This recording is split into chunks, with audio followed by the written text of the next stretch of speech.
signs of easing. Alright, mega love shoutout mga kapsat. Nandito tayo sa 1PH. Meron nga bang destabilization effort? Pakinggan natin si Senator Trillanes mga kapsat. And after being included in the testimony made by the so-called Maleta Boys, former Senator Sonny Trillanes is now preparing new legal action against the former bagman. Bagman. Let's get his thoughts on that and more as he joins us live in the studio. Magandang gabi, former Senator Trillanes. Thank you po sa oras mo nila, sir. Magandang gabi, Lord. Alright. So, specific actions that you're taking again against these bagmen. At para sa iyo, ano tawag dapat sa kanila? Ang sinasabi nila is 18 ex-bodyguards. Diba? Pero ano ito kasi Again, mga kakabsat, pataas ng pataas yung viewers natin. 600 plus live viewers na tayo. 600 pero 92 pa lang yung like natin. Baka naman, konti na lang, 100 na guys. Baka naman mga kakabsat, wala pong bayad. Like tayo. Maraming salamat. Tuloy. may mga destabilization component na Talagang, I don't know kung anong appropriate term sa kanila. Nakita nyo, yung mga handlers nila kung saan sila pinaparada Hindi yan natural sa sa whistleblowers. Double time sila, Senator. Intindihan ko sila, pinipilit ko intindihin sila Kasi kapit sa patalim, wala ng trabaho. Pero ito ngayon, may nanamantala, no? Nung ganong vulnerability. Alam nyo, kahit pagka inoferan ka ng ganong kalaki, pagkaano yung sinabi ni NBI Director, 5 million. kahit anong ipasabi mo dyan, sasabihin nila. Wala pa nga 1 million yung iba. I think yung iba parang wala pang 500,000, Senator. Pero yun nga, makikita mo yung sabi ng iba yung desperation daw sa ganong klaseng amount. Sa tingin mo ba, yung mga pa-press conference po nila nakakagain ng traction sa believability sa publiko? Ganito, no? I'm sure yung mga Duterte, gusto silang paniwalaan kasi it favors or it falls into their narrative. Pero syempre yung mga anti-Duterte, hindi pa niniwalaan yun. Yung mga moderates, nasira sila doon kasi bawat appearance sila, iba yung version. Di ba? Kaya nga, ito ngayon, magpa-file ulit ako ng kaso kasi alam nilang hindi totoo yan. Kaya kailangan magtanda Hindi pwedeng hayaan na lang.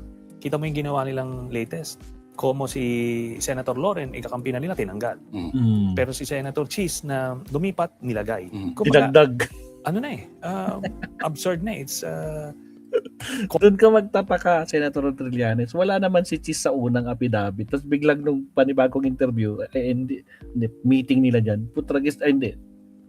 Press con kay Robin Padilla, kasama nila si Robin. Dinagdag na kung sino-sino na kaya, nawala na si Loren, ang pumalit si Cheese. Ay, Diyos ko po. Baka sa susunod, idagdag na nila yung bagong lilipat dyan, no? Yung galing sa kanila, lilipat sa majority. Baka idagdag na rin nila.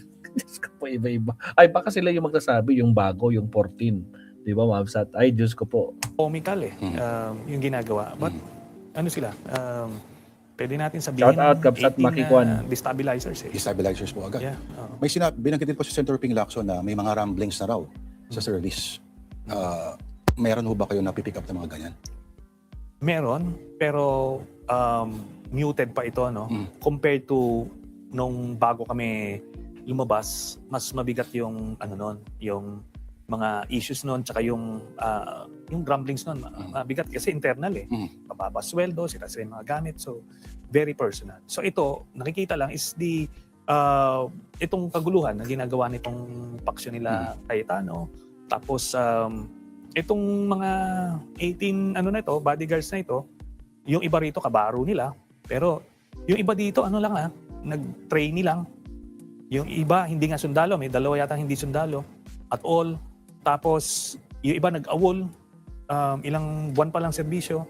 Then meron isa pa nga na assign siya sa UN peacekeeping force na habang nandoon siya, binenta niya yung rations. Kaya siya natanggal sa serbisyo. So ganun yung kalidad nito mga tao. Grabe. Kaya and yet they're being projected as bayani. Pero ganito, no? Yung ginawa namin noong 2003, we were living in relative comfort. May career kami, safety ng pamilya lahat. We went out of our comfort zones para maging whistleblowers. Nilabas namin yung corruption sa datahan. Itong mga to, hindi. Nung sumisweldo sila, At ginagawa nila yan, siniklaim nila yan, sinasabi nila, kung talagang karumal-dumal yun, dapat doon ka pa lang nag-whistleblower. Di ba? Assuming totoo yan. Tapos, pero ngayon, nandito ka na, wala ka ng sweldo. Tapos, by chance, ginagawa nyo ito out of the goodness of your heart. Tapos, meron kayong handler, pinaparada kayo kung saan-saan. Napaka-obvious na staged ito at scripted. At yung nagtatanong sa kanila, mukhang mas alam pa yung dapat ilang sabihin kaysa sa kanila mismo. Yung abogado mismo nagpapaliwanag, saka makakita niya. Baka yung senador pa mismo nagpapaliwanag Yun, oo. I agree. Butragis yun ng mga Marines, no? Ay, hindi pala, mga Marites. Yung abogado talaga ang nagkokan sa kanila, nagko-consolidate ng lahat ng nasabihin. Diyos ko po. Ang nangyari tuloy, display yung mga Marites. Putragis, nandun lang sa background nila. Nasa background ni Baligod, tsaka nasa background ni Robin Hood. Diyos ko po. Mga talagang kwan lang, props lang, Diyos ko po. Kaya nga, kung masubject Kaya napansin nyo, Mabsat, meron yung nilabas nating interview nila sa mga vloggers yata yun, di ba? Bakit nyo sinama si Loren Ligarda? Kakampi natin yung anak niya, nagsisiwalat ng mga korupsyon. Nabisto sila tuloy. Bakit nyo sinama? Kaya tuloy, ayun. Biglang sumagot yung isang kan. Totoo naman po nagdala tayo ng 2 maleta doon, Diyos ko po. Tapos biglang nag-iba na yung ihip ng hangin pagdating kay Baligod. Hindi daw dapat nagkamali daw yung dalawang Marines, dapat talaga kasama. So hindi daw nila nakitang pinasok, basta binaba lang yung maleta, iniwan. Tapos hindi nila alam kung pumasok yung naglakad or tinapon, tinadyakan ba or what. Diyos ko po. sa cross-examination or yung tactical interrogation, isa-isa mabubutasan. Kaya nga ayaw nila, di ba, nung sinumpinan sila sa NBI, o sabihin yung istorya nyo dito, ayaw ipaharap ni Baligod. Tapos, nung may 6 na naggumawa ng individual affidavit, gustong pambawiin at re-reviewin daw. So talagang, all the signs are there na gawa-gawa nila ito. Pero, Senator, medyo delikado rin po yung unrelated po, no? Pero kung totoo na may wrongdoings nga daw sa service, sa iba-ibang ranks ng militar, meron maaari mag-exploit ng galit na yon. Pero ibig sabihin ba, Senator, yung mga ilang issues pinaglalaban nyo noon, internally, hindi pa rin nasosolve hanggang ngayon? Marami nang nasob. Unang-una yung corruption within the AFP, yung favoritism sa promotion, tapos yung lumang equipment, lahat yun nasob na Dabing taas na ng sweldo ng sandatahang lakas, kulang pa rin sa mga pangangailangan, but relatively dun sa ibang government employees, medyo mataas na yun. O naipasa natin yung AFP modernization law, kaya bago na yung mga gamit. Tapos hindi lang yun, yung na-professionalize na yung ranks. Ngayon, yung promotion system, yung talagang merit-based. So, majority of the basic. Oops, naharangan tayo, Mabsat. Again, shout out sa almost 800 live viewers tayo ngayon, Mabsat. No, baka naman, like and subscribe po tayo, Mabsat. Ilan pa lang yung like natin? 110. Baka naman, like po tayo, Mabsat. Wala pong bayad dyan. Salamat. Or basic or grave problems ng AFP noon, nasolve na. Pero at least wala na yung mga butas sa mga combat boots. Wala na yun. Ganyan. Wala na yun. So ngayon, ang pinakang magiging source ng mga ganyang mga grievances, matitrace mo pa rin dun sa loyalty nila, personal SP loyalty. Aki, shout out. May mga makaduterte na mga officers na yun yung mga nagrereklamo. Yun yung nagrereklamo. Nung panahon ninyo at least, merong isang malinaw na target ng inyong discontent. Pero ngayon posibleng, ano ba to? Meron ho bang, kung kayo po young officer ngayon, kunyari at sigurado ako may mga ilang grupo pa rin po dyan at hindi po makawala siguro yan. Malinaw ba sa kanila kung sino yung dapat nilang paglaanan, let's say, ng puot nila? Ganito yung difference. Nung panahon namin, Lord, walang social media no. Yes. So, you need to personally interact para magkaroon kayo ng makapag-organisa kayo. Ngayon, sa social media, they can voice out their opinions, so may mga chat groups. Mas expressive sila. Pero yung kung nakapag-organisa na sila, the same way na yung sa amin, hindi pa naman umabot sa ganun. Andun pa lang sa mga reklamo. So yung mga makaduterte, magreklamo sila about other things, but basically, makaduterte lang sila. Ayaw nila kay President Marcos. But still, despite that, sumusunod pa rin sila sa chain of command. Nagve-ventilate lang. Ngayon yung sinasabi mong maaaring may mag-take advantage nito, yun ang danger nito. So, pagka merong mag-agitate, tapos magkaroon ng political impasse, pwede yun, may window of opportunity. But, it takes a lot, hindi madaling magrebelde. Alam nila yan. Pagka dumungaw sila at tumawid sila doon sa linya na yon, makukulong ka na. Sira na yung career mo. Ngayon, kung hindi ka sigurado, just stay in your lane, follow the chain of command, at you have to assume na yung mga superior, yung AP leadership, ay alam nila yung kanilang ginagawa at alam nila kung ano yung nararapat, which is to follow duly constituted authorities. Pero you can't help it minsan, Senator, pag ang lakas ng influence sa social media, minsan may mga kawani ng kapulisan, nagkasundulan na sila mismo nagbe-video, nag-Facebook video at nag-express ang kanilang mga sentimento. Pero at least may ventilation sa ganun, hindi siguro noon medyo delikado or maybe it's the other way around. Pero meron ho ba kayong intel na nakuha? Baka lang po, pwede kayo mag-share regarding dito sa threat sa Senado at sa June 12 na posible daw na may mangyayari sa Malacanang. Meron po tayong nahagip na impormasyon na may mga nagpaplano. Basically, ito yung kampo nila Duterte. Tapos may mga kasama sila na iba't ibang mga puwersa. Doon sa hanay ng military, active, wala. Pero doon sa mga retirado, marami. Yun yung mga aktibo. At kung yun lang naman, yung mga retirado lang, hanggang ganun lang naman yun. Nagbe-ventilate lang sila na.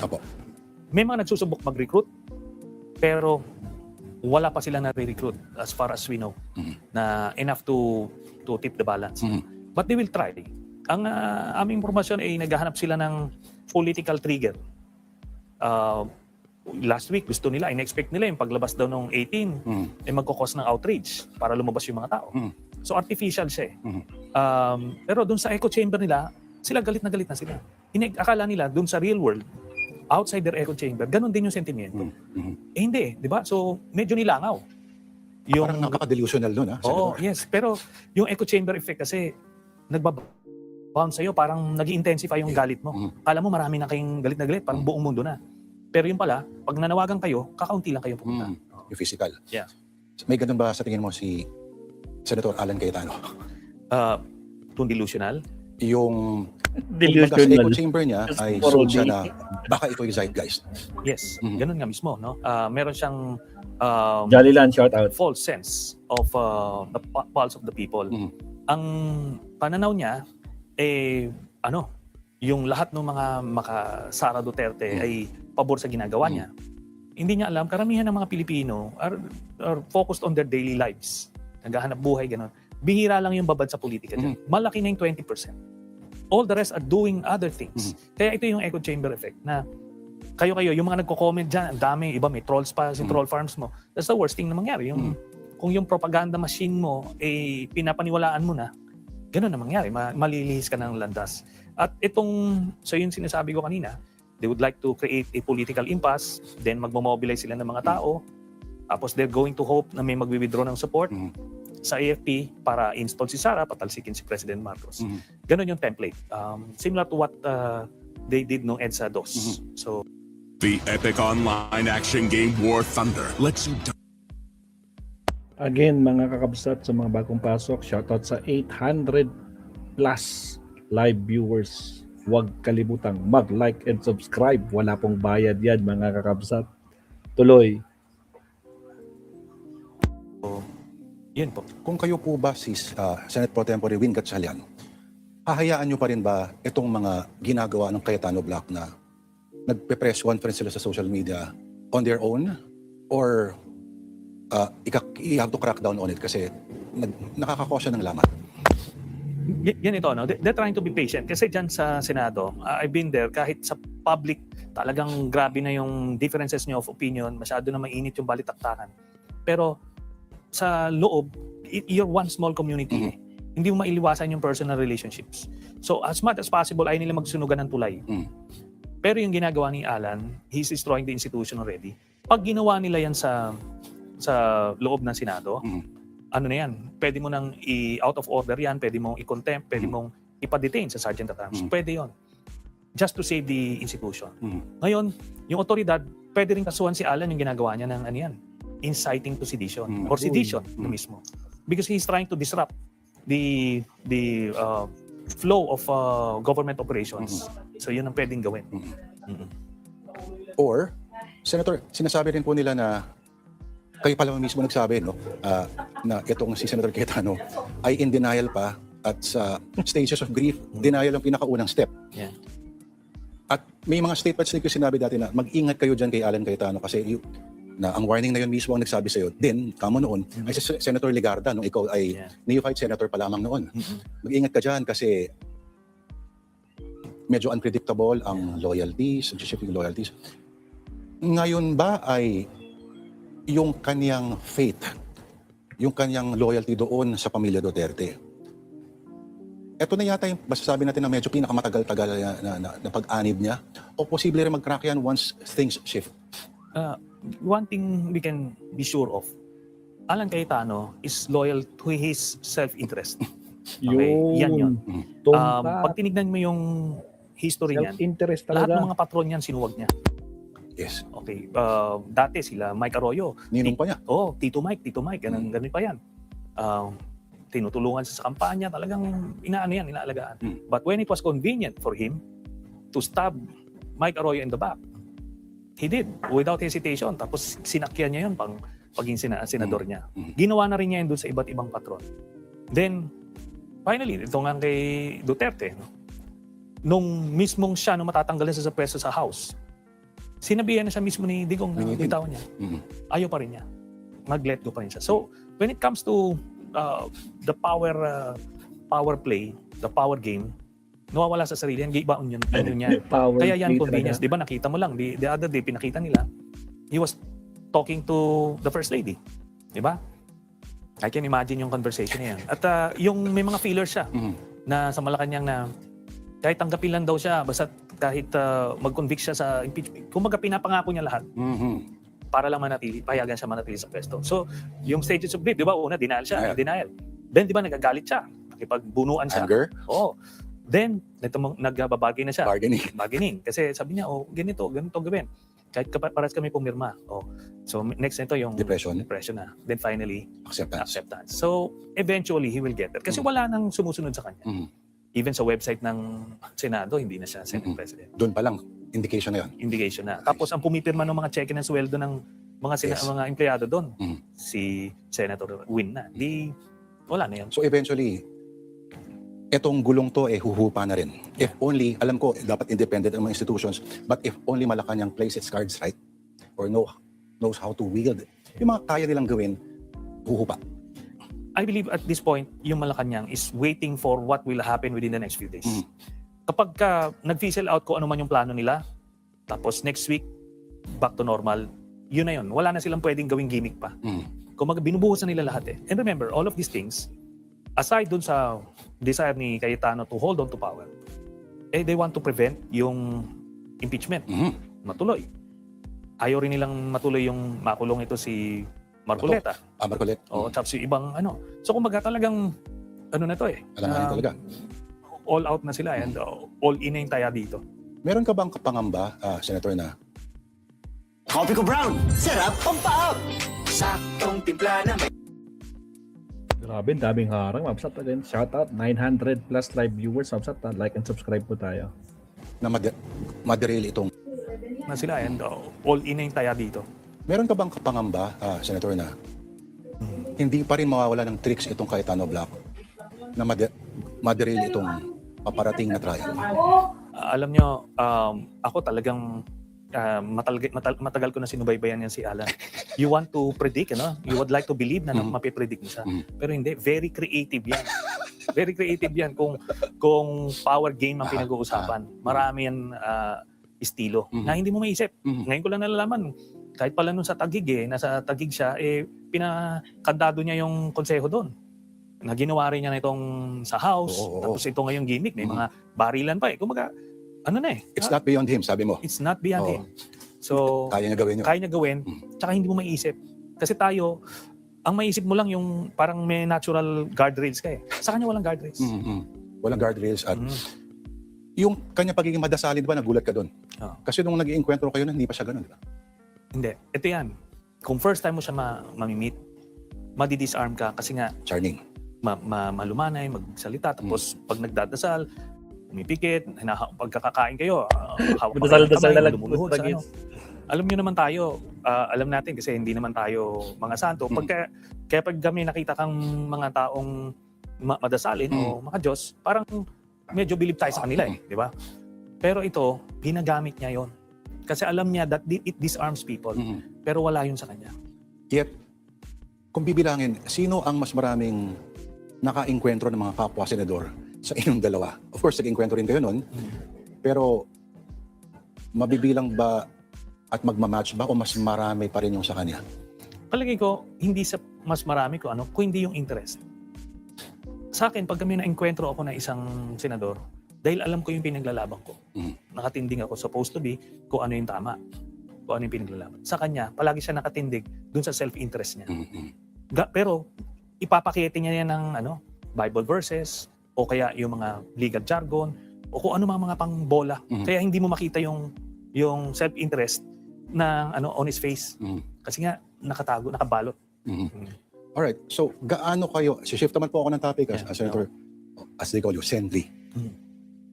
You are for a tambalang Risa Ontiveros at Erwin, tama ba? Erwin Tulfo?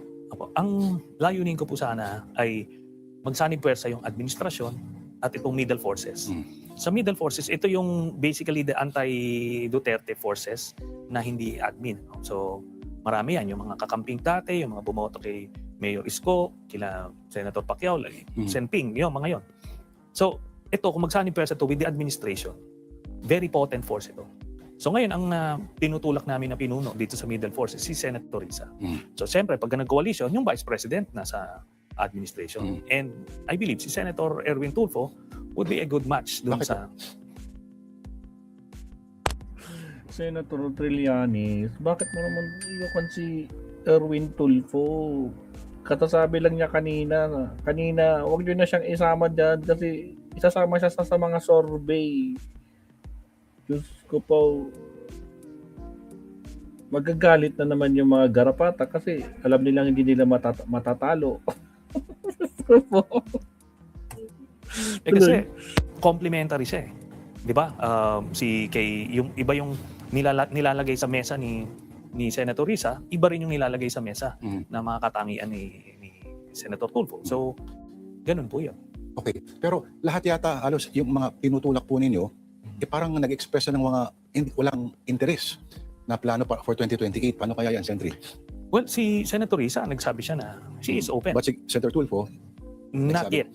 But I believe that common sense would push them. Ako lang yun lang naman. Ngayon kung let's say ang ilagay ng administrasyon ay si General Nick Torre, di okay rin naman yun. Magandang combination yan. So kung sino, nasa sa kanila yun, nasa administrasyon na yan. Naku, General Torre, yan na. Ipambabato nila. Ngayon, depende lahat ito eventually kung sa numero. Kung mas mataas yung numero ng magiging kandidato ng administrasyon, syempre mag-uusap-usap sila. It's now up to Senator Risa kung papayag siya mag-slide down para dun sa tandem na yon with the administration.